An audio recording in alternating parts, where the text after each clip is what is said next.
केंद्र सरकार द्वारा वर्ष 2004 में एनपीएस अर्थात नेशनल पेंशन सिस्टम लागू किया गया था, लेकिन सरकार और कर्मचारियों के बीच पुरानी पेंशन योजना अर्थात ओपीएस और नई पेंशन योजना को लेकर काफ़ी समय से संघर्ष जारी है। दरअसल कर्मचारी पुरानी पेंशन व्यवस्था बहाल को लेकर लगभग 17 वर्षों से ये मुहिम चला रहे हैं।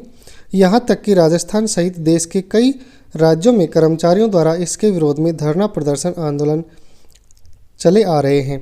अभी कुछ समय पूर्व मीडिया के माध्यम से यह जानकारी प्राप्त हुई है कि केंद्र सरकार कार्मिकों की मांगों पर विचार विमर्श कर रही है और इसके लिए केंद्र सरकार ने कानून मंत्रालय से ओपीएस को लेकर राय मांगी गई है। तो आइए आज के वीडियो में हम इसी पर चर्चा करते हैं कि नेशनल पेंशन सिस्टम और ओल्ड पेंशन सिस्टम में क्या अंतर है। अगर आप हमारे चैनल पर नए हैं तो चैनल को सब्सक्राइब करें, बेल आइकन को प्रेस करें ताकि जब भी इस प्रकार का वीडियो हम अपलोड करें तो सबसे पहले नोटिफिकेशन आपको प्राप्त हो। आइए शुरू करते हैं।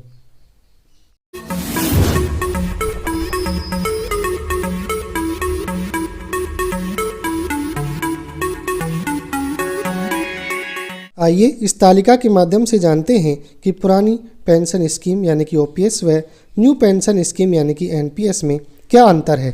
पुरानी पेंशन स्कीम में कर्मचारियों के लिए जीपीएफ सुविधा उपलब्ध थी, जबकि नई पेंशन योजना में जीपीएफ की सुविधा उपलब्ध नहीं है।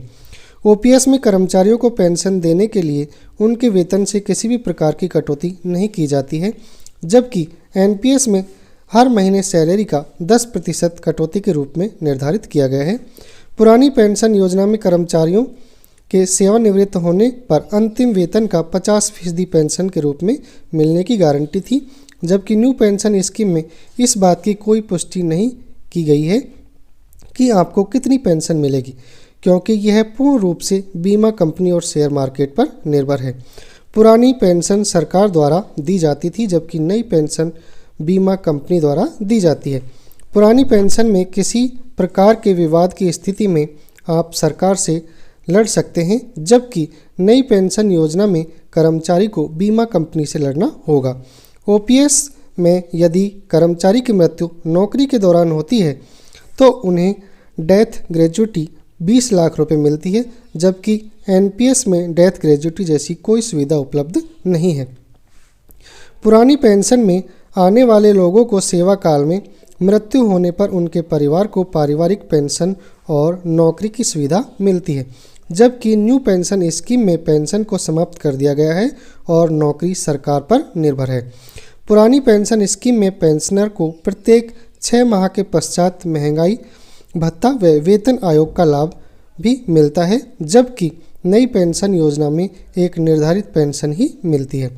ओल्ड पेंशन स्कीम में रिटायरमेंट के दौरान कर्मचारी को कोई टैक्स नहीं देना पड़ता है, परंतु एनपीएस में रिटायरमेंट के दौरान सिर्फ 60% धनराशि मिलेगी और उस पर टैक्स भी लगेगा। पुरानी पेंशन योजना में जीपीएफ पर एक निश्चित ब्याज दर मिलती है, लेकिन नई पेंशन योजना पूर्ण रूप से शेयर बाजार पर निर्धारित है। अब हम जानते हैं कि ओपीएस क्यों बेहतर है।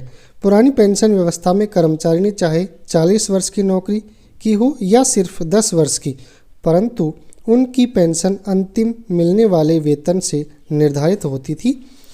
ओपीएस सिस्टम में कर्मचारियों को मिलने वाली पूरी पेंशन सरकार द्वारा दी जाती थी और जीपीएफ में कर्मचारियों के योगदान के लिए निश्चित रूप से रिटर्न मिलने की गारंटी थी, जबकि एनपीएस में ऐसा कुछ भी नहीं है। तो मित्रों, आज के वीडियो में इतना ही। मिलते हैं अगले वीडियो में किसी नए टॉपिक के साथ। तब तक के लिए जय हिंद, जय भारत।